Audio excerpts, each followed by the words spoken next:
Bom, galera, então nessa primeira aula aqui, a gente vai pegar bem do início, tá? Geralmente vocês vão ver em livros que eles começam estudando carga elétrica, depois vão para força elétrica, campo elétrico, potência elétrica, ou seja, a parte que a gente chama de eletrostática, tá bom? Só que aqui eu já vou caminhar para o lado da eletrodinâmica, por quê? Porque é a parte que a UERJ mais gosta, e a UERJ costuma ser a prova, ok? Anterior, uma das primeiras provas que a gente costuma fazer, tá bom? Então por isso que eu já vou começar por esse caminho, tá? Inclusive, pessoal, eu sugiro, recomendo todo mundo a fazer a prova da UERJ. Jason, eu não gosto, eu não tenho nenhum curso que eu quero lá. Mas faz, porque vale a experiência de você fazer um vestibular, para quem nunca fez, né, a prova do vestibular. Sentir o clima, como é que é, sentir como é a prova, questão do tempo ali batendo, tá? Outra coisa, pessoal, a palavra-chave para esse sucesso aqui em pré-vestibular é disciplina, pessoal. Tem que manter o foco, tá bom? Tem vários métodos para isso, tem o método Pomodoro, tem diversos métodos que ajudam você a manter o ritmo de estudo, tá? Dica que eu dou, não só para minha disciplina, mas para qualquer outra. Não deixem matéria acumular. Não deixem matéria acumular. Ah, essa é a primeira semana. Gente, não desconsidera isso, tá bom? Já começa a estudar. Porque se você acumula a dívida dessa semana com a dívida, desculpa, a dúvida da semana com a dúvida da próxima, com a dúvida da outra, você acaba tendo uma dívida gigantesca. E aí depois para pagar essa dívida é igual você comprando, né, coisa no cartão de crédito e sempre pagando o mínimo da fatura. Vai virar uma bola de neve que vai te devorar. Tá bom? Então não deixem matéria acumular. Nenhuma disciplina. Ok? Nenhuma.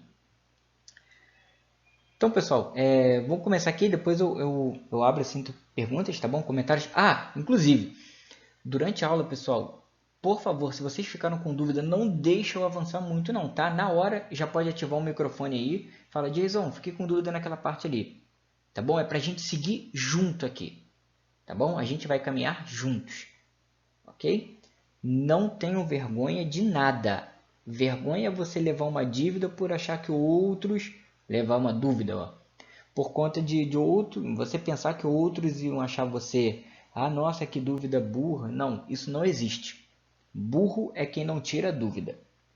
Ok? Não existe dúvida ah, nossa, que dúvida simples. Não, não existe isso, tá? O que um vê de uma forma, o outro vê de outra. Então, não existe isso. Sempre tire suas dúvidas, ok? Então, vamos começar aqui, pessoal, com o nosso curso. A gente primeiro vai ver o que é carga elétrica, para depois estudar o que seria corrente elétrica, tá? Bom, vocês já sabem que tudo que existe, a tela do computador, a tela do celular, o chão, parede, comida, tudo é feito de quê? Átomos, ok? E os átomos são compostos basicamente por quê? Partículas elementares como elétrons e prótons, ok? E os nêutrons que ficam ali no núcleo, tá bom? E o que? Espaço vazio. É basicamente isso, pessoal. Só que os átomos eles têm uma característica muito peculiar, muito importante, que é a característica elétrica, a carga elétrica. Por quê? Cada partículazinha que tem no átomo, nessas partículas elementares, vai ter uma natureza elétrica, ok? A natureza elétrica do elétron, que aqui está representada como essa bolinha roxa, tá? Ela é diferente do próton, beleza? Que está aqui, ó, maiorzinho em vermelho, tá bom?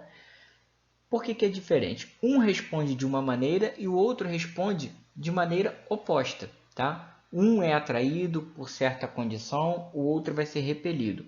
E aí, qual foi a convenção? Já que eles respondem de maneira diferente, um vai ser considerado positivo e o outro vai ser considerado negativo.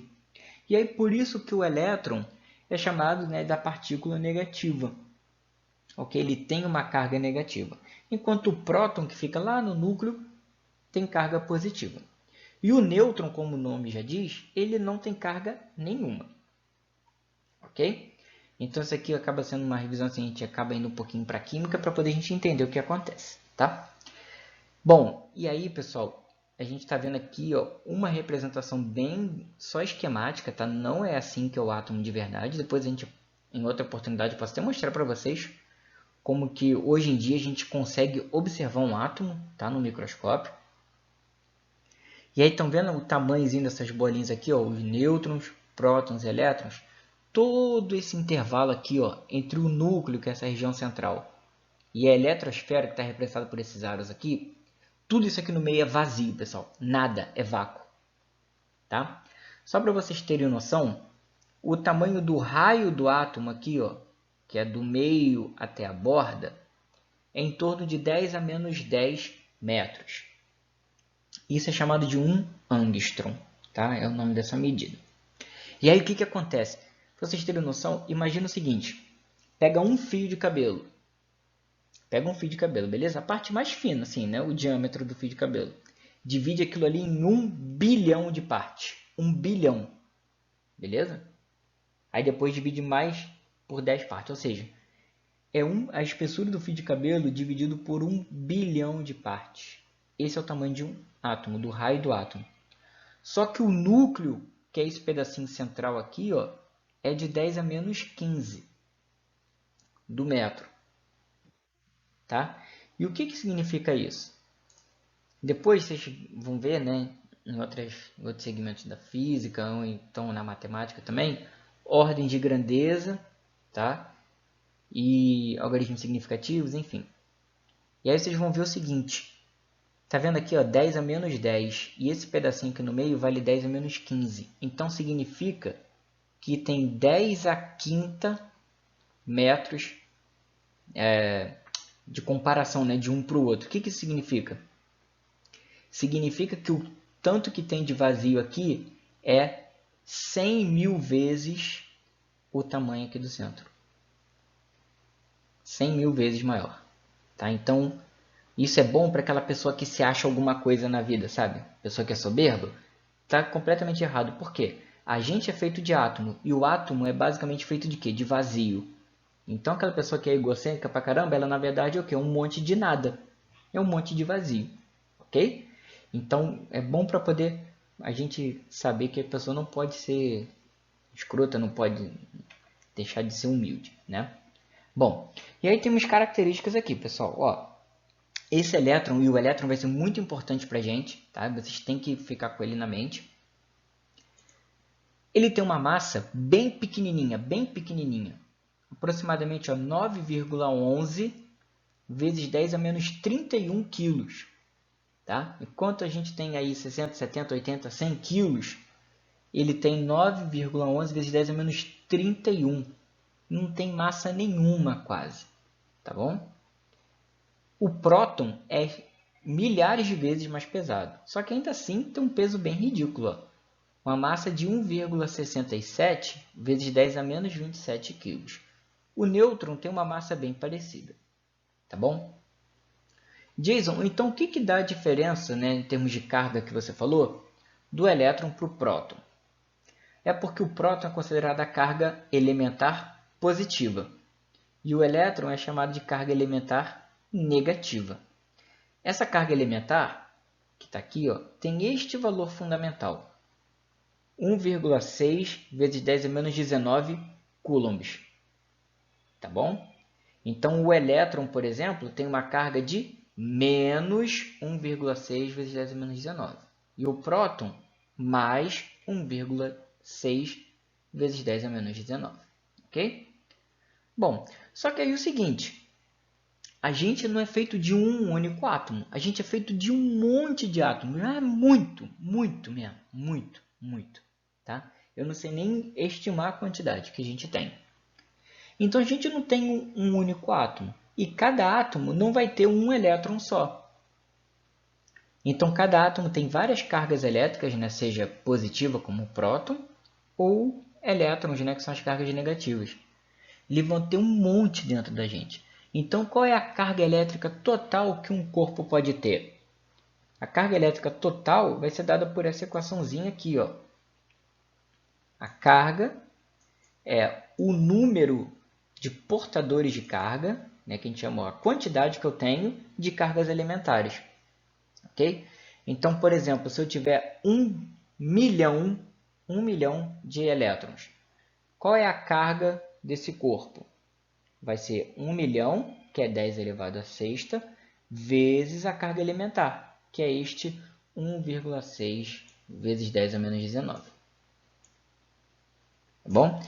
E aí, só a título de curiosidade, né? Vamos relembrar o seguinte. O cara que perde elétrons é chamado de cátion, ok? O elétron é o camarada positivo.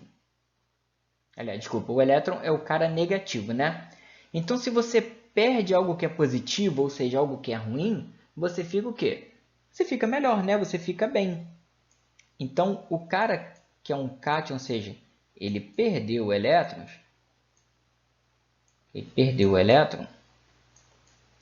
ele vai ficar positivamente carregado. Tá bom? Então, ele é positivo.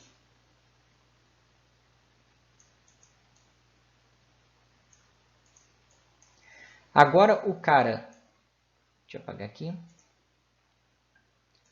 O cara que ganhou elétron, lembrando, elétron é aquele camarada que tem natureza negativa, né? Então, se você ganha algo negativo, por exemplo, mais uma dívida, tomou mais uma multa, mais problema, né? Então, você vai estar com mais carga negativa. Então, ânion é o cara que ganha elétrons. Então, ele ganhou elétron.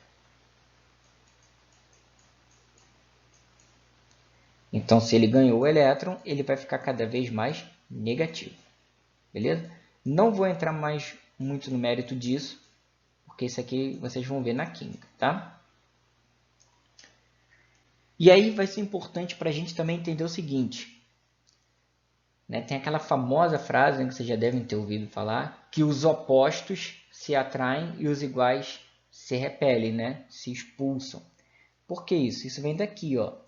Cargas de mesma natureza, ou seja, mesmo sinal, se repelem. Tá bom? E de natureza oposta, ou seja, sinais opostos vão se atrair. Por exemplo, ó, carga positiva com positiva. Vai haver repulsão, uma vai empurrar a outra para longe. Carga aqui, ó, as duas negativas. Está rolando repulsão também, uma empurrando a outra para longe.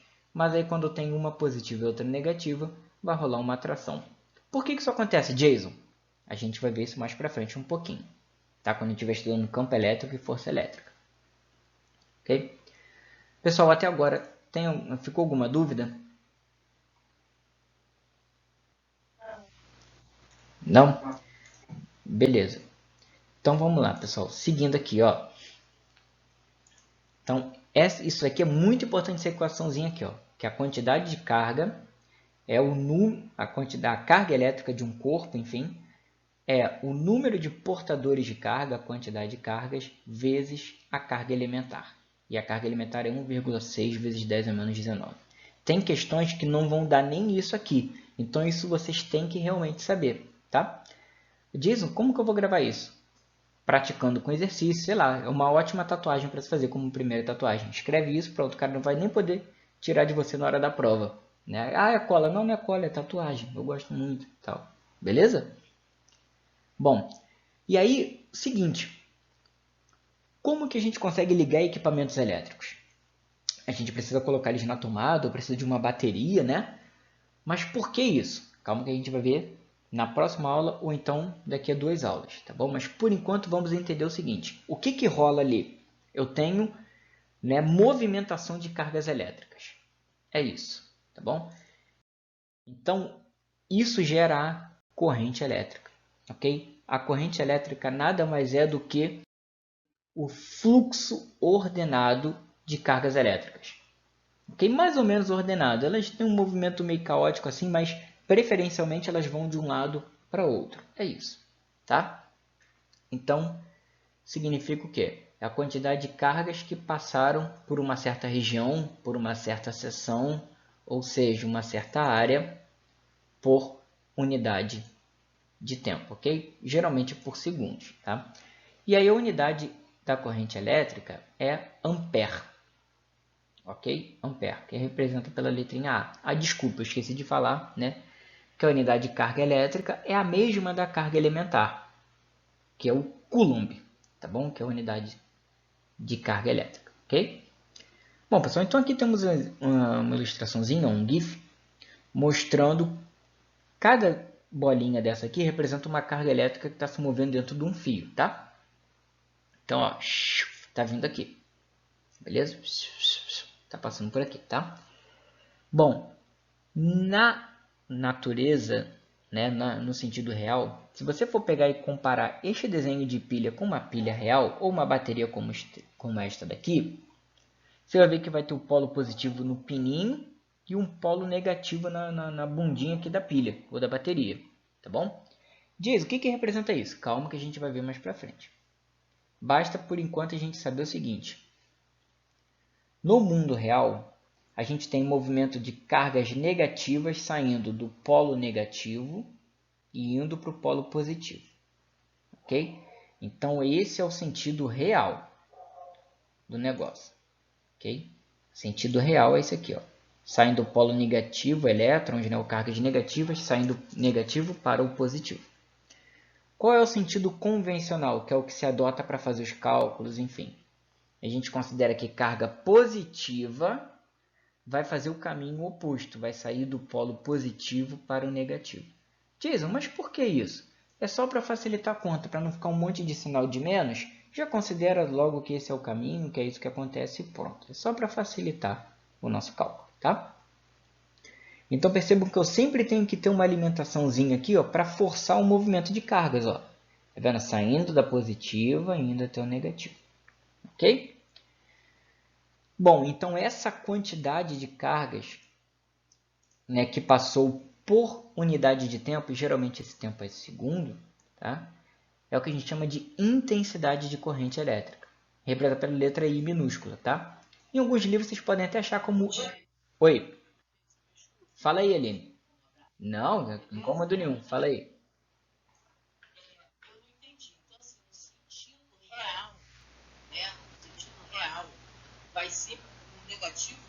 Não, o sentido real...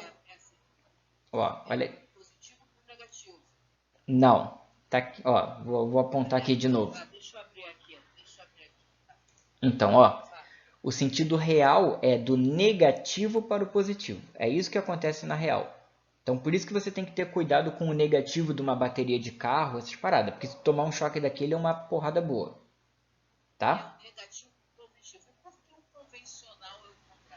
Porque a gente considera que tem carga negativa saindo do polo negativo para o positivo. Ok? Então, uma carga negativa já tem um sinal de menos. Aí sai do negativo para o positivo, né? Então, quando você for fazer uma diferença dessa, que a gente vai fazer no futuro, vai dar outro número negativo, outro sinal de menos. Então, o que os caras fazem? Considera que a carga positiva saindo do polo positivo, porque aí fica tudo com um sinal de mais na conta. Isso. Beleza? Tá. Nada, não tem que pedir desculpa em nada não, tranquilo. Beleza. Bom, então isso é a intensidade da corrente elétrica, beleza, gente? Então, quanto mais cargas passarem por ali, ó, quanto maior for a quantidade de carga, maior é a intensidade da corrente. Beleza? E aí, ó, lembrando aquela equaçãozinha que a gente viu, a carga elétrica de um corpo é o número de portadores de carga vezes a carga elementar, né? Aquele NE. E aí, se eu substituir aqui, ó, tá bom? Vou pegar aqui uma setinha. Lembrando que esse camarada aqui, ó, equivale a isso, né? Da equaçãozinha que a gente viu antes, ó. Q é igual a N vezes Z. E a gente tem isso aqui. Nossa, Jason, já são duas equações? Não. Essa equação da direita é a mesma da esquerda. Eu só joguei com outros dados, tá? Bom, só que 1 ampere, pessoal, que é a unidade da corrente elétrica, já é muita coisa, tá? 1 ampere, dependendo da tensão que você esteja alimentado ali, pode te matar já. Que pode provocar, deixar você com movimentos limitados, pode te dar uma parada cardíaca, uma parada respiratória, tá bom? Menos de 1 ampere já é capaz disso, para vocês terem noção, tá? Só que aí, então, o que é comum aparecer? Prefixos, que a gente chama, né, o que vem antes aqui, de equivalência, porque às vezes a gente vai trabalhar com a milésima parte de 1 ampere, a milionésima parte de 1 ampere, e assim vai. Então, que nem a gente tem, por exemplo, centímetros, milímetros, quilômetros, né, gigabyte, né, sinal de internet. Então, todos esses prefixos representam uma quantidade maior ou menor daquilo ali. Então, por exemplo, um mzinho A. O que significa isso? Esse mzinho na frente representa mili, tá bom? De milésima parte. Então, 1 miliampere representa 1 vezes 10 a menos 3 amperes, tá bom? Esse U aqui, ó, com a primeira perninha menor, é o micro, ok? Ele representa 1 milionésimo, é 1 dividido por 1 milhão, tá bom? Então, ele é vezes 10 a menos 6, ok? Esse Nzinho aqui é um nano, aquilo de nanotecnologia, né? Representa o quê? 1 bilionésimo é você pegar o valor e dividir por 1 bilhão, né? Então, é a mesma coisa que você multiplicar por 10 elevado a menos 9, ok? Isso daqui são para números muito pequenos. Só que você pode ter números muito grandes. Por exemplo, quando você tem uma rede de alta tensão, é como falar, olha, isso daqui é de tantos quilovolts. Que nem a gente fala, olha, qual é a massa desse negócio? Tantos quilogramas, né? Então, o quilo, ele dá a ideia de quanto? De 1000, tá bom? Então, é 10 elevado à terceira, 10 a 3. Então, quilo representa o 1000. 1 mega, 1 megabyte. Mega representa 1 milhão, tá? Então, 1 mega ampere representa 1 vezes 10 a menos 6, ou vezes 10 a sexta, ok? 1 gigabyte representa o quê? 1 bilhão de bytes. Então, é 1 vezes 10 a 9, tá bom?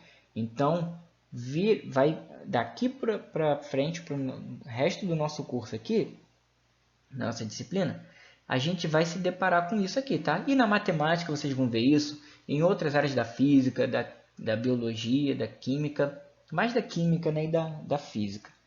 Tá bom? Matemática também costuma trabalhar bastante com isso. E aí vocês vão ficando mais familiarizados ao longo do tempo, tá bom? Então, ó, 1 mili, 10 a menos 3, que é a milésima parte. 1 micro é a milionésima, dividido por 1 milhão. Então, 10 a menos 6. Nano é a bilionésima parte. Bi, né? Então, é vezes 10 a menos 9. Quilo representa 1000. Mega, 10 a sexta, que é 1 milhão. Giga é 1 bilhão, então 10 elevado a 9. Tá bom? E aí o que pode aparecer, né? As provas gostam muito de quê? Gráficos, né? Então, se a gente for ver que a intensidade da corrente elétrica representa a quantidade de cargas, né, num fluxo que passaram por uma certa região, isso ao longo do tempo, se a gente tiver um gráfico, né, da corrente pelo tempo, a área desse gráfico vai dar o valor da carga elétrica que passou por ali, da carga elétrica total que passou por ali. Tá bom? Então, essa área aqui representa a carga total que passou. Ela equivale, né, numericamente, a gente coloca esse símbolozinho aqui, a carga total.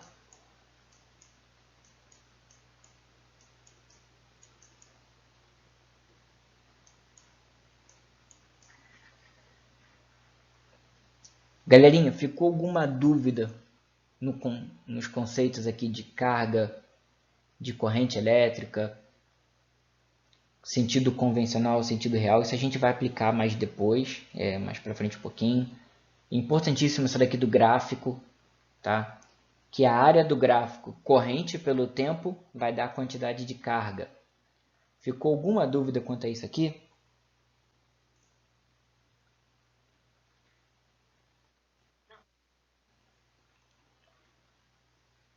Não, mais alguém? Também tá sussa? Não tá? Esse silêncio? Beleza, gente, pelo amor de Odin, pelo amor de Deus, pelo amor do que vocês acreditem. Quem não acredita em nada, pelo amor do nada, não levem dúvida. Tá bom? Se tiverem com dúvida, percam a timidez, por favor. Vocês vão ver que eu sou meio doido, assim, meio desinibido também para falar algumas coisas. Então, por favor, não levem dúvida.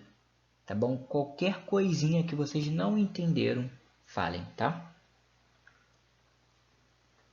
Bom, então esses são os conceitos e as equações que a gente já viu hoje. Agora a gente já vai partir para os exemplos, tá? Aí eu peguei aqui inicialmente questões da UERJ, ok? Para a gente ver. E depois eu coloquei um exercício, tá bom? Então vamos ver aqui, ó. Vou passar aqui para as questões. Vamos lá, ó. Primeiro aqui é uma questão de 2018 da UERJ, ó. O gráfico abaixo indica o comportamento da corrente elétrica em função do tempo em um condutor. O que é um condutor? É um material que permite a passagem da corrente elétrica com facilidade. Então ele ajuda a passar. O isolante é o cara que oferece uma certa resistência, uma dificuldade, tá bom? Aí ele pergunta: a carga elétrica em coulombs que passa por uma seção transversal desse condutor em 15 segundos é igual a quanto? Olha o gráfico que ele nos dá. É o gráfico do quê? Da corrente já em amperes, na unidade certinha, em função do tempo, em segundos, que é a unidade certinha também do tempo. Beleza? E aí, o que eu acabei de conversar com vocês aqui? A área do gráfico corrente pelo tempo dá a carga elétrica. Isso foi uma das coisas que Paulo Coelho falou. Uma das maiores frases de Paulo Coelho. A área do gráfico da corrente pelo tempo dá carga elétrica. É pouca gente que sabe disso, pessoal, mas é verdade, tá? Então, ó, a área desse gráfico aqui vai me dar a carga total, né? Então, agora, o que eu preciso saber? Como calcular a área de um triângulo? Porque é a figura que formou aqui, né? Eu tenho um triângulozinho, tá? Então, a área dessa figura aqui, ó, desse gráfico, vai me dar a quantidade de carga. Como que é a área de um triângulo? Se vocês forem parar para ver, um triângulo, ele é basicamente o quê? Imagina que você tinha aqui, ó, um retângulo. E aí você chegou e cortou ele no meio. Check! Ok? E aí o triângulo você tem uma base, o retângulo, desculpa, você tem uma base e tem a altura. E o triângulo é um retângulo cortado no meio, né? Então a área de um retângulo é lado vezes lado, ou seja, base vezes altura. Então, como que vai ser a área de um triângulo, que é o que formou aqui? É a metade. Então, a área de um triângulo é base vezes altura sobre 2. Beleza? Então, base vezes altura sobre 2. Esta daqui vai ser minha base. Vai representar minha basezinha aqui, ó. Vou destacar, ó. Base. Essa daqui é a altura, ó. H. Beleza? Então, base vezes altura sobre 2. Então, eu vou ter 60 vezes 15 ou 15 vezes 60, né? Ah, importante, olha só, hein? Ele pediu em até 15 segundos, tá? Se ele tivesse perguntado de 5 até 15, eu ia cagar para esse pedacinho no início aqui, ó. Eu ia ter daqui para cá só. E aí eu teria um trapézio, tá bom? Mas ele pediu, né, até os 15 segundos. Então, por isso que eu usei toda a figura. Então, vou ter aqui, ó, 30 vezes 15 sobre 2. Beleza? Aqui, ó, eu posso simplificar aqui, né, para facilitar minha vida. O que eu vou fazer? Eu tenho 60 em cima e 2 embaixo. O que eu faço? Check, check. Corta aqui, ó. Corta aqui, eu vou ter o quê? 1 embaixo, 30 em cima. Então, sobrou o quê? 30 vezes 15. 30 vezes 15 vai me dar 450 coulombs. Olhou, marcou. Qual a alternativa aqui? Ó? 450 coulombs vai ser a alternativa letra A.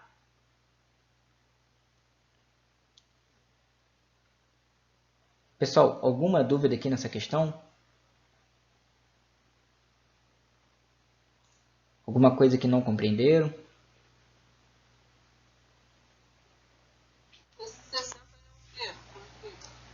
Então, ó, se você olhar aqui para o nosso gráfico aqui, né, lembra que formou um triângulozinho. Então, eu preciso ver base e altura.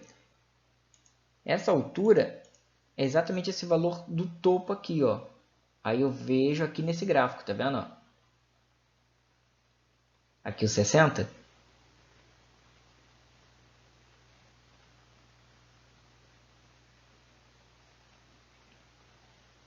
Viu aqui? Isso. Beleza? Então esse é o topo aqui, ó, o máximo. Então essa é a minha altura. E dependendo do ponto de vista, se você inclinar a sua cabeça, essa aqui passa a ser a base do triângulo também, tá? Não tem problema nenhum. E aqui, que eu chamei de base, ó, vai desse valor que é 0. Aqui no início ele vale 0, né? Esse ponto aqui é 0. Ok? De 0 até 15. Então, qual é o valor da minha base? É de 0 até 15. 0 até 15 eu tenho quantas unidades? 15. Ok? Então, por isso que entrou aqui o 15. E aqui, ó, de 0 até 60 eu tenho 60 unidades. Clareou?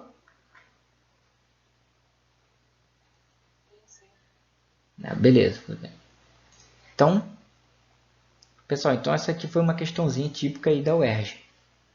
Tá bem, é tanto que é da UERJ, né? Mas é bem comum de aparecer. Ok? Vamos para a próxima. Próxima questão um pouquinho mais longa, mas vamos lá, ó. Eu só modifiquei um pouquinho aqui o que ele pede. Ele fala o seguinte: aceleradores de partículas são ambientes onde partículas eletricamente carregadas são mantidas em movimento, como as cargas elétricas em um condutor.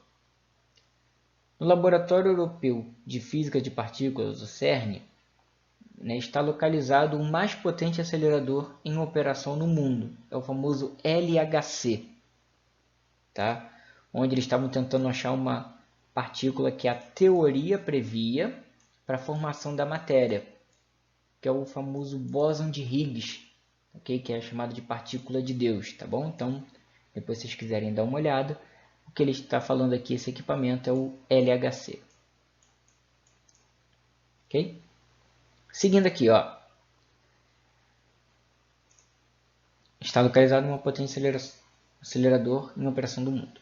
Considere as seguintes informações para compreender seu funcionamento. Ó, os prótons são acelerados. Prótons. Vamos lá, ó. Vamos destacar partes importantes aqui. Ó. Esse é o segredo de toda questão de física, pessoal. Pegar o que é dado importante. Vamos lá. Do que a gente viu aqui, ó. Prótons são importantes porque são cargas elétricas positivas. Então, tá bom. Prótons são acelerados em grupos de cerca de 3.000 pacotes. Então, 3.000 pacotes de prótons são acelerados aqui. Esses pacotes são mantidos em movimento no interior e ao longo de um anel de cerca de 30 km de comprimento. Okay? Então, esses caras vão ficar andando aí por 30 km.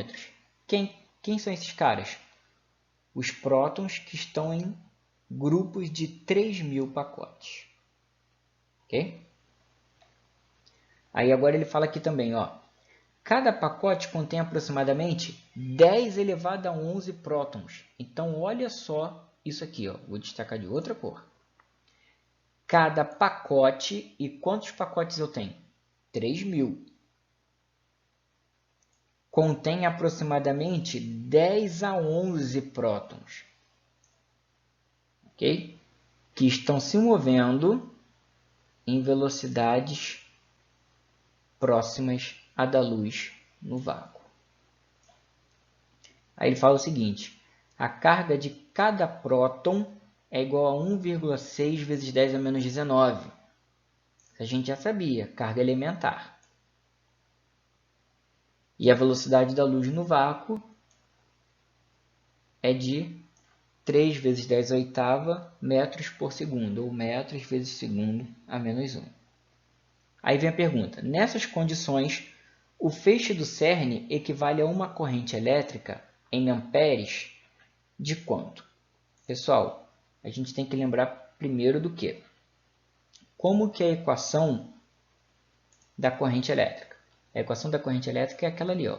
I é igual à quantidade de cargas que passou ali, né? O Q sobre o tempo. Ok? Só que eu não sei quanto tempo que esses prótons aqui levaram para percorrer esses 30 km a essa velocidade. Então, o tempo eu não sei ainda. Além disso, eu ainda não sei a quantidade de carga elétrica total que passou. Mas a gente pode lembrar de outra equação aqui, ó, que a gente viu.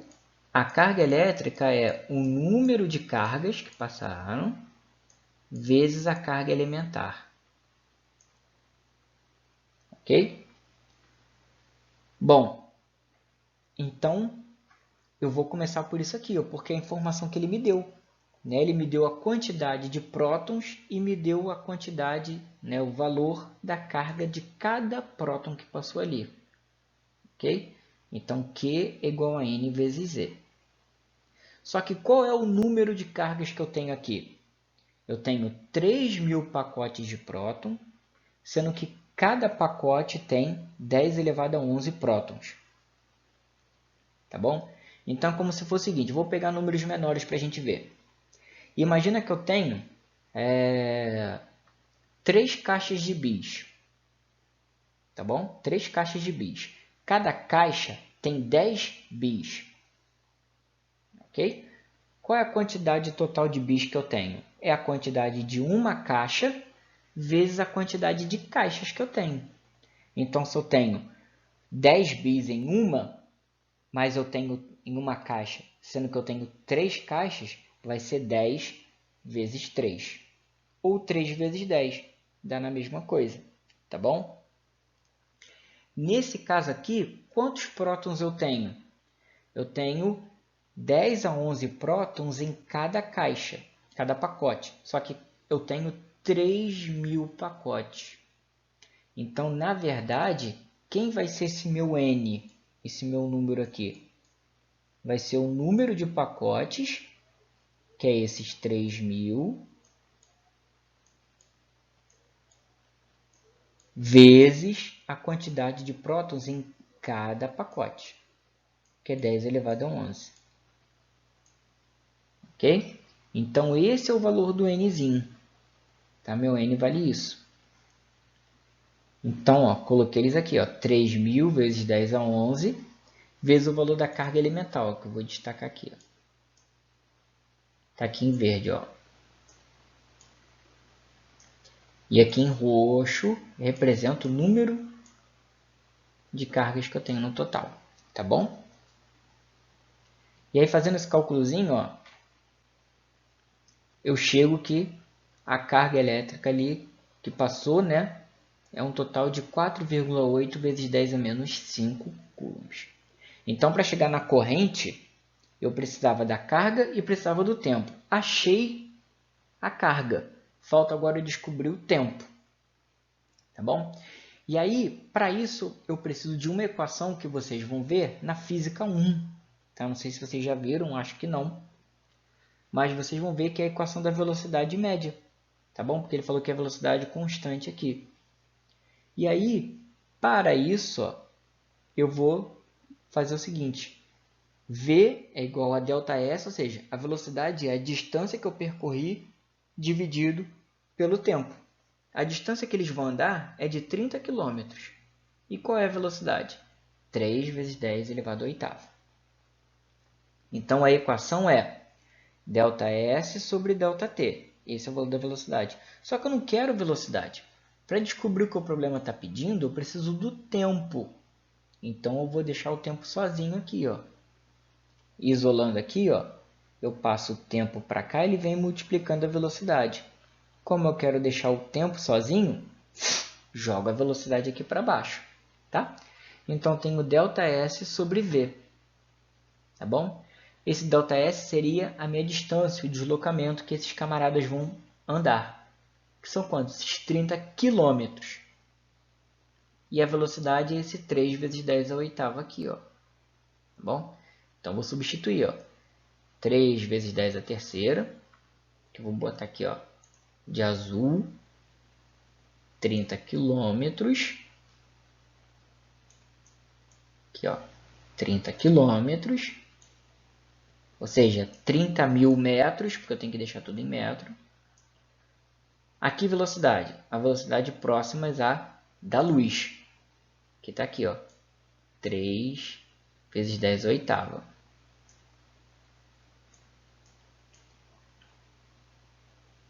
Tá bom? Então, coloquei ela aqui embaixo. Ok? E aí, fazendo esse cálculozinho, eu chego que o instante de tempo é de 10 elevado a menos 4 segundos. Ok? Bom, agora eu já tenho tudo que eu preciso, porque eu sei o valor da carga e sei o valor do tempo. Então, agora é só dividir este número aqui por esse outro aqui, tá? Então, I é igual à quantidade de carga dividido no tempo. Ou seja, 4,8 vezes 10 a menos 5 dividido por 10 a menos 4. Posso simplificar aqui esses expoentes, ó. Esse cara aqui, aqui vai ficar menos 1. E esse cara aqui corta tudo, ele vai embora.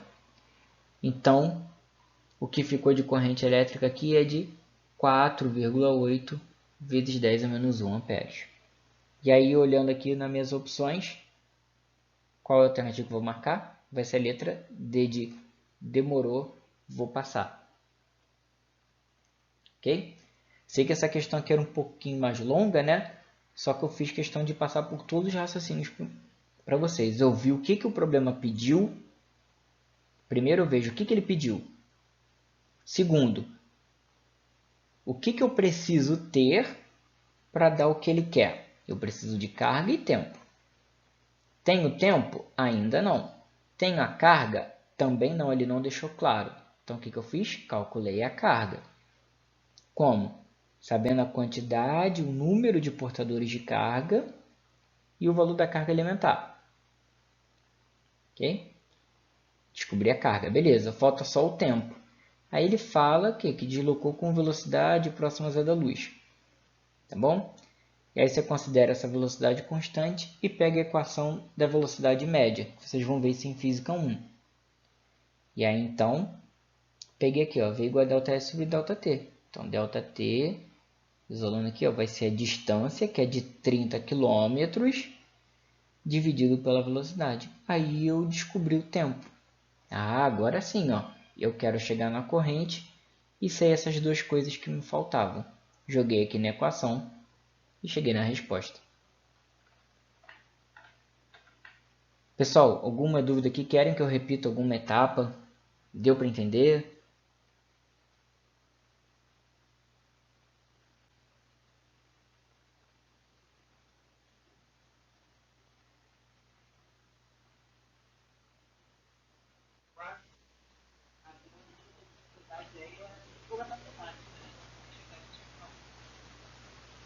Aí a matemática realmente aí é ir praticando, né?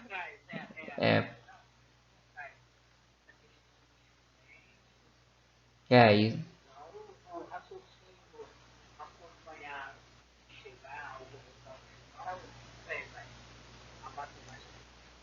É por isso que eu falo que a física, o problema da física, digamos assim, né?